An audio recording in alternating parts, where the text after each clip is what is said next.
మానవ జీవితమే ఒక మహాభారతం. ఈ కార్యక్రమాన్ని మీకు సమర్పిస్తున్న వారు వైష్ణవి క్యాటరర్స్.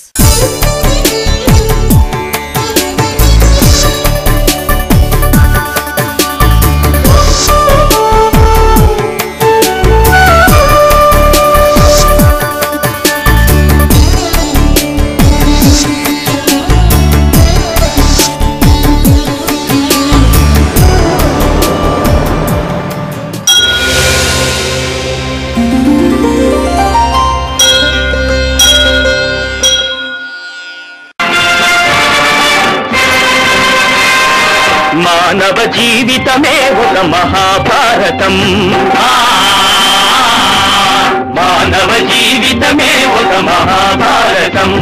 అది మంచి చెడుల రెంటి నడుమ నిత్య ఘర్షణం. మాతృదేవోభవ.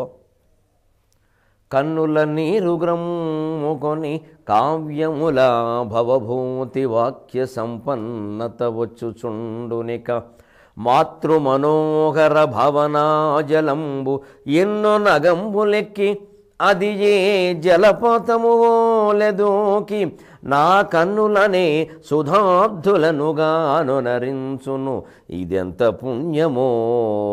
నా కన్నులనే సుధాబ్దులనుగాను నరించును ఇదెంత పుణ్యమో. ఇష్టం లేని పనులు ఎన్ని చేయవలసి వచ్చినా, కష్టాలెన్ని చుట్టుముట్టినా, స్థితప్రజ్ఞుడైన వాడు తన జీవితాన్ని ఎలా తీర్చిదిద్దుకుంటాడో మనకి తెలియజేస్తూ ఉన్న మహాభారత కథా శ్రవణం కోసం ఎదురు చూస్తూ ఉన్న భక్తి టీవీ ప్రేక్షక మహాశయులందరికీ కవి బ్రహ్మ ఉభయ కవి మిత్రుడు తిక్కన సోమయాజి రచించిన ఆంధ్ర మహాభారతం భీష్మ పర్వానికి సాగుతున్న సామాజిక వ్యాఖ్యలో 1065వ భాగానికి స్వాగతం పలుకుతున్నాం. మానవ జీవితమే ఒక మహాభారతం. మానవ జీవితమే ఒక మహాభారతం. అది మంచి చెడుల రెంటి నడుమ నిత్య ఘర్షణం.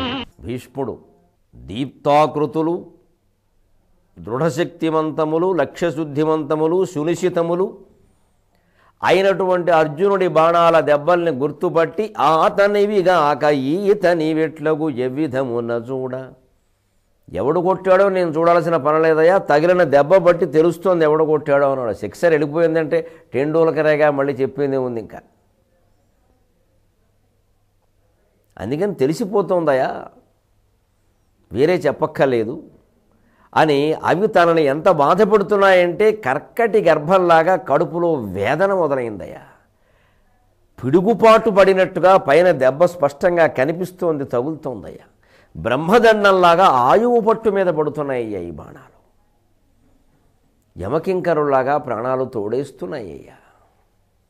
ఇక తట్టుకోవడం కష్టం రాజరాజా దుశ్శాసన. మీ ఇద్దరికి చెబుతున్నాను, నాయకుడు ఉపనాయకుడు కాబట్టి. మంచిది, ఇక నా మీద ఆశలు పెట్టుకోకండి అంటూనే అనుచు దృఢశక్తిన పార్థుని వైచిన ఆయన యొక్క చిత్తశుద్ధి చూడండి, ఆ ధర్మదీక్ష చూడండి, కర్తవ్య పరాయణత చూడండి. సరిగ్గా భగవద్గీతలో చెప్పిన లక్షణాలకి సంపూర్ణమైన ప్రతీక భీష్మ పితామహుడు. అర్జునుడైనా అందులో నియమాలు విన్నాడు తప్ప పూర్తిగా పాటించాడని మనం చెప్పలేం. ఆయన కొంతవరకే కృతకృత్యుడయ్యాడు. సంపూర్ణంగా పాటించిన వాళ్ళలో భీష్మ పితామహుడిని చెప్పుకోవాలి. ముఖ్యంగా అభిమన్యుడిని చెప్పుకోవాల్సింది.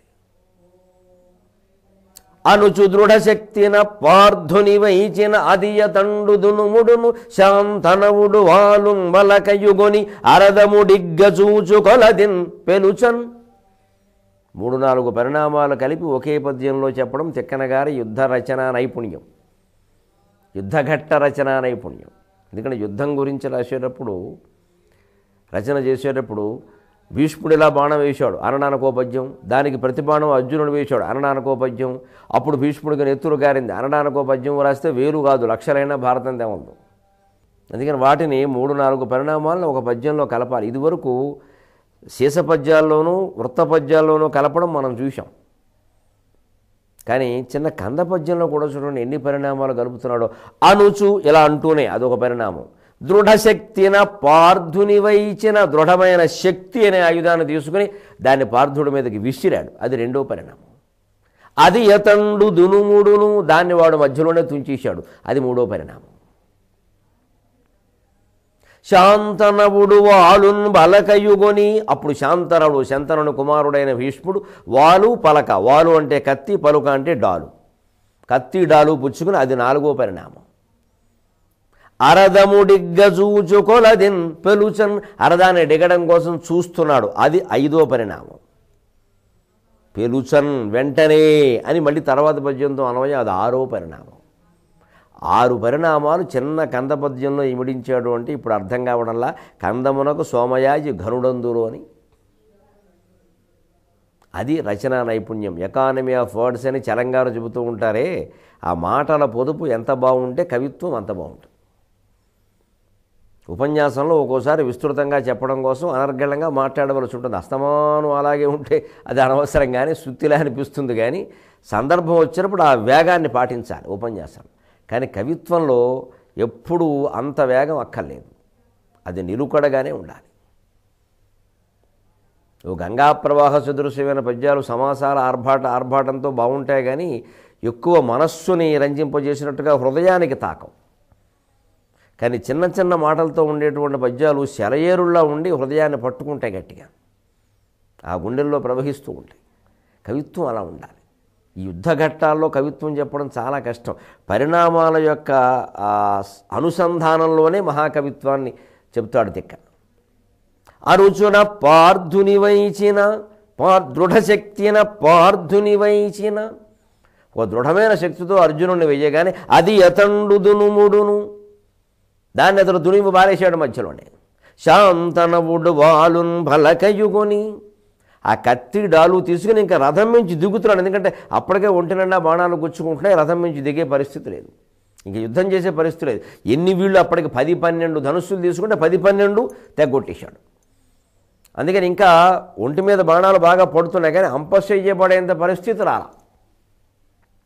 అందుకని ఇంకా యుద్ధం చెయ్యాలని సరిగ్గా వృద్ధులలో భీష్ముడు, బాలుడు, అభిమన్యుడు, అందుకనే ప్రాణం పోయేటువంటి చివరి క్షణం వరకు యుద్ధం చేశారు మహానుభావులు.